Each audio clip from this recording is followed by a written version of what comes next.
xibaar yu wér te wóor ca tàng-tàng ba abonnez-vous pour ngeen di mën di jot suñuy vidéo.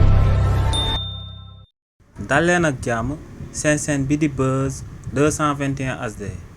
kii di Antoine Félix Diome di ancien ministre de l'intérieur ci régime président Macky Sall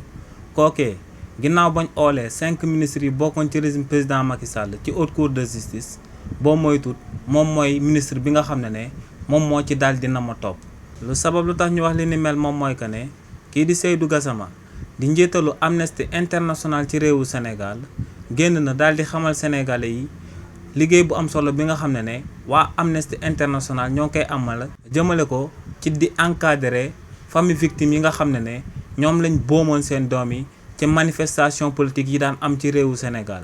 te kii di Seydou Gassama ne ñoom luñ daal di recenser jëmale ko ci ay victimes ci réewu Sénégal moo ngi toll ci 66 victimes te ne ci 66 victimes yooyee 63 familles yëpp daal di nañuy déposer plainte daal di koy jébbal yoonu réewu Sénégal ngir ñu daal di saytu ñan ñoo xam ne ñoom ñoo nekkoon ay responsable yu sababoon seeni doom ñu daal di leen di boom ci manifestation politique yi daan am ci réewu Sénégal.